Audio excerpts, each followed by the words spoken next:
दोस्तों नमस्कार। सुबह सुबह अगर बढ़िया खुशखबरी मिल जाए तो दिन भी बढ़िया जाता है। और ऐसे में अगर आप कहीं सफर कर रहे हो और सफर के दौरान ही अगर आपको ऐसी खुशखबरी मिल जाए तो आपका सफर भी बड़ा आरामदायक हो जाता है। तो चलिए आज बढ़िया खुशखबरी को आपको बताऊंगा। उससे पहले चैनल पर नए हैं तो सब्सक्राइब करके नोटिफिकेशन को ऑल पर क्लिक कर लीजिए ताकि जब भी कोई ऐसी विशेष जानकारी डालूं आपके पास नोटिफिकेशन आ जाए। और दोस्तों जिन लोगों ने सब्सक्राइब कर रखा है, थोड़े पैसे हों तो ज्वाइन बटन का इस्तेमाल करके ज्वाइन जरूर कर लीजिए।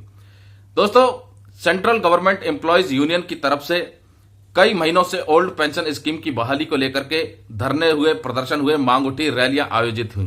केंद्र सरकार की तरफ से अभी तक उन मांगों को स्वीकार नहीं किया गया है। उसके बदले केंद्र सरकार ने कमेटी का गठन किया है जो मौजूदा एनपीएस सिस्टम में बदलाव के लिए अपनी रिपोर्ट दाखिल करेगा। दूसरी तरफ पूर्व सैनिकों के ओआरओपी 2 की विसंगतियों को लेकर के जो मांग है कि 3 जजों की कमेटी को बिठाया जाए और उन विसंगतियों की समीक्षा की जाए, उसके ऊपर भी सहमति सरकार ने नहीं बनाई है। तो अब आप कहेंगे इसमें खुशखबरी क्या है? तो दोस्तों ये तो बेसिक मुद्दा है जो सेंट्रल गवर्नमेंट एम्प्लॉयज और पेंशनर्स का है, पे रिवीजन, पेंशन रिवीजन से संबंधित। मांग 8वें वेतन आयोग की भी है, 18 महीने के डीए डीआर के भुगतान की भी है।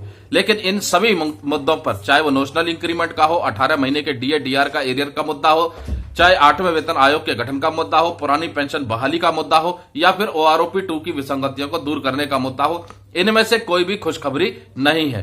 तो फिर खुशखबरी क्या है?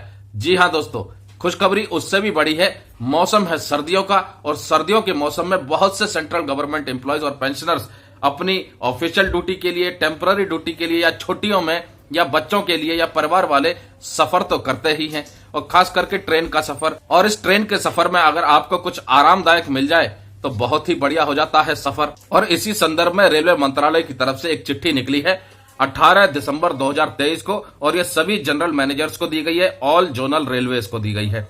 इसका जो शीर्षक है, जो सब्जेक्ट है, वो है complete bedroll kit linen and blanket to RAC passengers. अब दोस्तों it is reiterated that complete bedroll kit, linen and blanket should be provided to RAC passengers in AC class except AC chair car at par with other bona fide passenger traveling in the coach। दोस्तों RAC passengers को bedding नहीं मिलती थी, linen नहीं मिलता था। तो अब रेलवे मंत्रालय की तरफ से फैसला हो गया है, जो भी RAC पैसेंजर है उसको कंप्लीट किट दी जाएगी, लिनेन और ब्लैंकेट्स, ताकि उनका सफर आरामदायक हो। लेकिन वो एसी चेयर कार में नहीं मिलेगी और ये सुविधा उनको ठीक वैसे ही मिलेगी जैसे कि अदर पैसेंजर्स हैं। पहले क्या होता था, जिनकी सीट रिजर्व होती थी, फुल सीट रिजर्व होती थी, उन्हीं को ये फैसिलिटी दी जाती थी, लेकिन आरएसी वालों को नहीं दी जाती थी। अब इस चिट्ठी के बाद आरएसी वालों को भी ये पूरी किट मिलेगी, यानी लिनेन और ब्लैंकेट भी आपको मिलेगा जो आरएसी के पैसेंजर्स हैं। अब वो पैसेंजर चाहे कोई भी हो, चाहे सेंट्रल गवर्नमेंट एम्प्लॉयज हो या सेंट्रल गवर्नमेंट पेंशनर हो, किसी भी विभाग का हो, आम जनता हो, आप ताल ठोक करके और मूंछों को ताव दे करके अटेंडर से मांग सकते हैं कि भाई हमारी बेडिंग कहां है। सर्दियों के इस मौसम को रेलवे मंत्रालय ने बना दिया है आरामदायक आरएसी पैसेंजर्स के लिए। है ना ये खुशखबरी? नमस्कार दोस्तों, जय हिंद, जय भारत।